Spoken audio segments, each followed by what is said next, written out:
This is the way. This is the way. This is the way.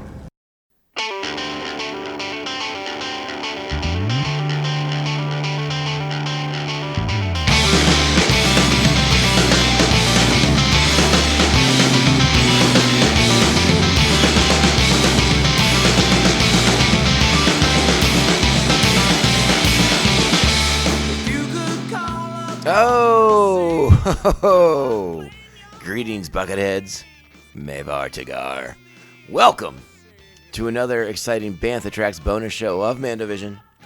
I am your host, Nargai Tom, and I am so glad that you're here. We have a lot of Star Wars stuff to talk about.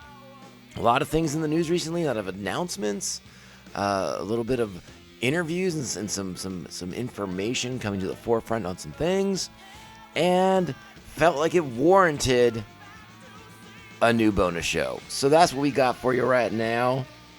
You will, of course, have had the chance to download and listen to our last episode, which brings the Darksaber to the fore. And next week, you'll get to hear the follow-up with that. Big time things happening on our Star Wars Rebels rewatch. So it's a great time to be invested in the program. So glad that you guys are here checking it out, because Buckethead Nation continues to be the best supporters on the entire freaking planet. And I thank you guys from the bottom of my Mando-visioned heart. But let's go ahead. Let's talk about some Star Wars news so you know what that means, friends. It's time. Strap on your buckets. Let's go. Get out of here. We'll hold them off. You're going to have to relocate the covert. This is the way. This is the way. As far as the order in which we're going to cover things, there's no particular order. Let's just go ahead and kind of tackle them one at a time. Recently, once again, Oscar Isaacs was asked about returning to the role of Poe Dameron. He's out and about doing interviews for Guillermo del Toro's Frankenstein, which is now available to stream on Netflix, and which I will probably be watching after recording this podcast, because I am very interested to see it. He was asked by GQ, and he sort of reflected on the comments he had made, earlier in the year, I believe, where he talked about, he'd go back to do it if he ever needed a second house or something. So speaking to GQ for the Men of the Year 2025 series, he reflected on that casual comment, and he also said, let's see, where is the exact quote? He said, "That was a real likable quote." The one he said deadline about needing the second or third house. He said, "Jesus Christ, people ask you things, you say stuff, you don't really think about it that much," Isaac said. And Isaac said, "I said a slightly dickish thing, I'd be open to it. Although right now I'm not so open to working with Disney, but if they can figure it out and, not succumb to fascism, that would be great." It should be noted that this interview was conducted right after they had yanked Jimmy Kimmel off of the air, and all the hullabaloo that kind of came out from that. So that was what was happening at the time, and now his quotes, his remarks, aren't necessarily still not relevant. It is a little dated in that sense, but I think what he has to say about working with Disney moving forward is a very, very interesting thing, because we are in a very interesting political climate where these massive networks and corporations and things like that are sort of being I don't even know the right word, because it's a slippery slope that I don't really want to slide down. But I understand where Oscar Isaacs is coming from. I think a lot of us viewed Oscar Isaacs as one of the high points of the sequel trilogy. Poe's got a little muddled in the end, but we like Oscar Isaacs. Sure, I'll see more Poe Dameron. I like that character. The Poe Dameron comic book that Charles Soule wrote was fantastic, and I thought it did a lot to really shade in that character more. So I am a big fan of it, and I do like Oscar Isaacs as an actor. So again, his return to Star Wars would be welcome, but of course it has to be for the right things and the right time and the right script and the right everything, like all the things we thought we had in place with this Ben Solo movie, a good script, a good director, something like that. And they still said no. So, who's to say what's to happen? But Oscar Isaac's not ruling out a return to Star Wars, which is always nice to hear. We also got some news about Star Wars Insider. This is sort of sad news because after 30 years of publishing Star Wars Insider, initially it was the fan club magazine, and before it was Star Wars Insider, it had several different iterations. Initially, at the very, you want to go all the way back to the original fan newsletter of Star Wars, it was Bantha Tracks. But through this evolution, it's been Star Wars Insider for quite some time, and it's coming to an end. It will be publishing its last magazine in early 2026, and it's sort of a sad day in that sense because the publishing world has changed vastly since the glory days of magazines. Most newsstands aren't much of a thing anymore, and more magazines are switching to digital formats. And while they haven't announced that that's what's going to happen with Insider, I wouldn't be surprised if there was some sort of digital iteration of it to be announced at a later date, maybe once they sort of solidify some of these things and figure out like revenue streams and all that kind of stuff, so that the online edition of the magazine would be viable financially. I could envision that down the road, but still a sad day that the hard copy, the physical copy of Star Wars Insider is coming to an end. It was a magazine that I had a subscription to for many years, and it wasn't until I sort of struck out on my own and I had to start cutting costs. The financial belt got tight, and my subscription to Star Wars Insider was one of the casualties of that. But I have picked it up on and off over the years. Usually, whenever there's a interesting piece of fiction that piques my curiosity, I'll usually grab the copy of Insider. But it is to be said that, gosh darn, physical magazines have gotten very, very expensive. I mean, I think the last time I bought Insider was almost $10. But again, I have a lot of fond memories of that magazine coming to the house. The excitement I would get when it was delivered. I remember getting the issue in, I want to say it was 95, but it might have been 96. No, it had to be 96 or 97. Right? This was in the we knew the prequels were happening. We knew the prequels were coming. And the internet was around, but it wasn't like super prevalent. So like getting things in the mail was often still like your first exposure. Seeing things in print was oftentimes your first exposure. You got excited for things coming out in magazines and comics and things like that because you didn't know about them ahead of time from the internet. And getting the issue that was just Darth Maul's face, and the level of freak out that I had with the reveal of the visual of this character. I remember taking that magazine to several friends' houses and showing them, like, this is what Star Wars is doing. Look how cool this is going to be. It was a very visceral thing, a very guttural thing. Having that in your hands and realizing that new Star Wars was happening and it was real was really spectacular. And so I have a lot of fond memories of the Insider. I will be sad to see it fade from the newsstands, but I'm sad to see a lot of magazines fade from the newsstand because I have switched over to a lot more digital content for my own sanity's sake because I don't live in a mansion. I can't have several libraries worth of books and magazines sitting around. But I still prefer a physical copy of a book or a magazine whenever possible. So it is sort of the end of an era in that regard. And I wanted to make sure, hey, if you're a fan of The Insider, they have a new issue coming out in December to celebrate the 10-year anniversary of The Force Awakens.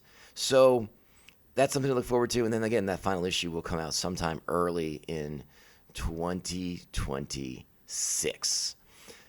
Now, some other Star Wars news that's out in the world is regarding Starfighter.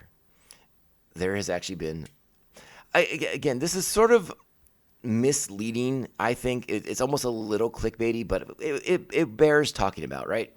So Sean Levy's out in the world. He's helping promote the final season of Stranger Things, which debuts later this month on Netflix. And he confirms that the new Star Wars movie, Starfighter, isn't a prequel or a sequel. I think we all knew that, but I guess it's nice to have that in stone. He was asked, you can read the article via Collider. He says, quote, well, for one thing, it is different in that it is an all-new, non-sequel, non-prequel adventure. It's new characters, it's a new timeline, It inherits legacy themes, but it's really trying to give Star Wars fans and just movie audiences something fresh, something new, and with a spirit of play and big-hearted adventure with moments that of real levity that, frankly, A New Hope had in a revolutionary way, he went on to say. There's a lot else in the article, mostly giving a lot of credit to his director of photography, Claudio Miranda, who is coming off of Top Gun 2 Maverick, but also has an incredible legacy of fine films, being the director of photography for. So, I don't know. I like I said, I think we all knew that it takes place after Rise of Skywalker. So yeah, we are in a new period of time. But it sounds like they are making it official that there are no connections. There are no,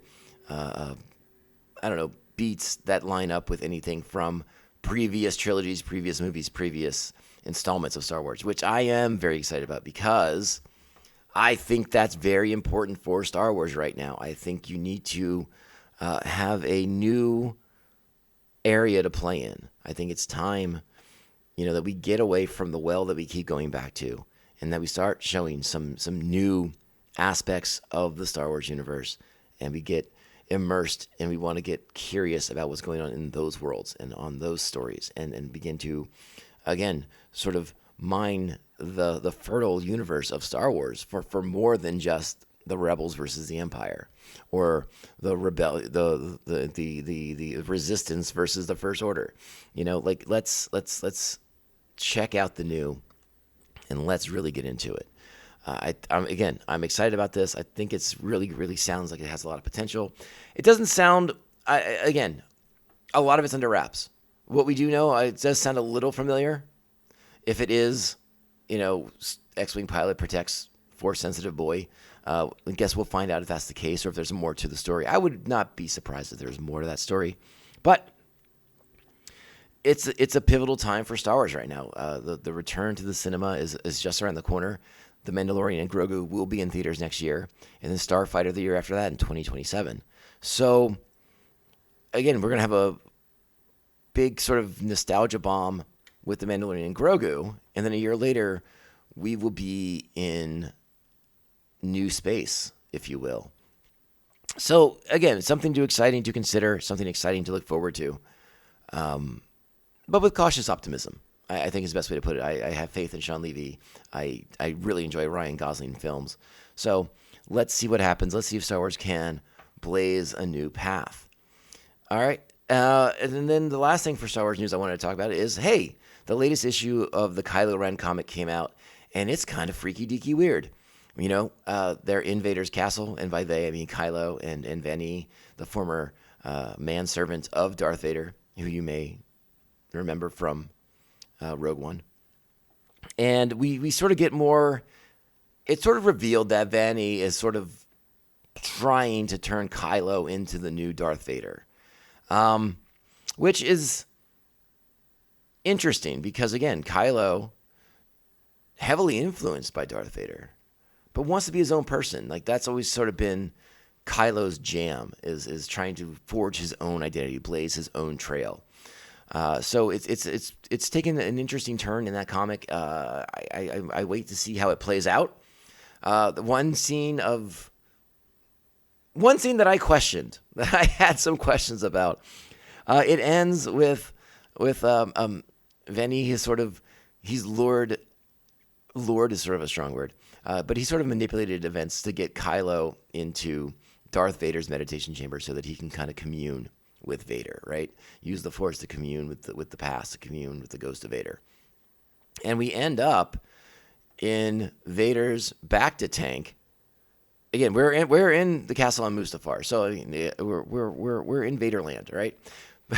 But let's just hope that's some fresh Bacta. That's all I have to say about that, because I know how Bacta works in the old canon. I want to assume that it works very similarly in the new canon, and let's hope that that's not just the same Bacta that was laying around that had the charred husk of Anakin Skywalker floating around in it at some point, because that'd be a little gross. So let's hope that Bacta got changed out at some point before Vader's demise. Anyways, we mentioned the new ground that was blazed, that we're hoping to blaze with Starfighter. And so I want to take this last little moment of the podcast to talk about something I saw recently. I ventured out to the theaters, into the world, and I saw Predator Badlands. If you don't know, I am a huge fan of the Predator series, for better or worse. And there's been a lot of worse when it comes to the Predator series. I love the first two movies. I love the one with Adrian Brody, where they're on the alien planet. I think that one's fantastic as well. But the Aliens vs. Predator flicks have not been good. The Shane Black Predators movie has not been good. I'm sorry, The Predator was not very good. But since then, since Dan Trachtenberg came on board and had Prey come out on Hulu in 2021 or 2022, Predator has been on a bit of an upswing. I loved Prey. I thought Prey was an excellent Predator film and sort of recaptured what the first movie had done so well. And then earlier this year, they released on Hulu once again an animated sort of anthology flick, Killer of Killers. And oh boy, was that good. I had a blast watching that.